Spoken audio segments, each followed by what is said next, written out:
السلام علیکم میرے پیارے بچوں، کیسے ہو آپ سب لوگ؟ امید ہے آپ لوگ ٹھیک ہوں گے۔ آپ کی دیدی بھی بالکل ٹھیک ہے۔ میری اپنے پیارے پیارے بچوں سے ریکویسٹ ہے کہ آپ لوگ درود شریف پڑھ لیں تاکہ آج کی کہانی کا باقاعدہ آغاز کر سکیں۔ امید ہے میرے پیارے پیارے بچوں نے درود شریف پڑھ لیا ہوگا۔ چلیے پڑھتے ہیں کہانی کی طرف۔ بلکہ کہانی کی طرف پڑھنے سے پہلے ایک اور ریکویسٹ بھی ہے کہ آپ لوگ روزانہ 5 وقت کی نماز، قرآن پاک کی تلاوت بامہ ترجمہ کیا کریں۔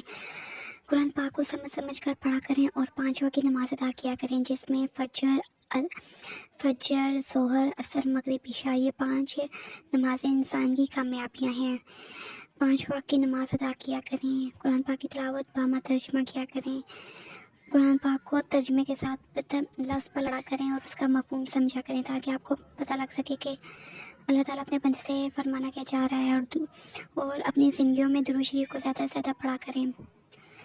اس سے آپ کی زندگی میں مثبت تبدیلیاں آئیں گی۔ چلیے بڑھتے ہیں کہانی کی طرف۔ ویسے بھی نماز تو کامیابی کی کنجی ہے، نماز کے بغیر کامیابی ادھوری ہے، نماز کے بغیر کوئی کامیابی نہیں۔ چلیے بڑھتے ہیں کہانی کی طرف۔ کہانی شروع ہوتی ہے ایک چلاک مکار بیوی جس کا نام ریشما ہے۔ ریشما بہت چلاک ہے، وہ بہت ہی شاطر عورت ہے۔ وہ اپنی ساس سے سارا دن کا کام کراتی ہے اور اس پر ظلم کرتی ہے، لیکن جیسے ہی ریشما کے شوہر کے گھر آنے کا ٹائم ہوتا ہے، وہ خود ہی دھلے جو اس کی ساس پہلے برتن دھو دیتی ہے، شام کو صاف کر دیتی ہے۔ جیسے ہی اس کا خاوند آتا ہے، خاوند کے سامنے دوبارہ سے برتن دھونے لگ جاتی ہے، وہی دوبارہ کام کرنے لگ جاتی ہے، ہوا کام دوبارہ سے کرنے لگ جاتی ہے، تاکہ شوہر دیکھے کہ اس کی ماں تو سارا دن بیٹھی رہتی ہے اور بیچاری میری بیوی کام کرتی رہتی ہے۔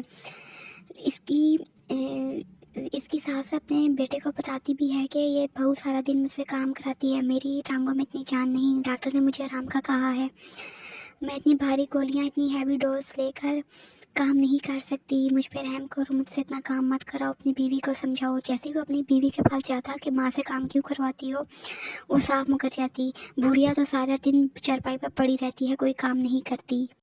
پھر ایک دن اس کا شوہر پلان بناتا ہے کہ وہ بیوی کو رنگے ہاتھوں پکڑے گا۔ وہ آفس جانے کا بہانہ کر کے گلی میں ہی چھپ جاتا ہے، پھر کھڑکی سے جھانک کر اندر کی طرف گھر میں دیکھتا ہے کہ اس کی ماں سارا کام کر رہی ہے اور اس کی بیوی مزے سے بیٹھ کر ڈائجسٹ پڑھ رہی ہے اور اس کی ماں کو آرڈر دے رہی ہے۔ پھر وہ غصے سے گھر آتا ہے اور اپنی بیوی کی اصلیت اس پہ دے مارتا ہے۔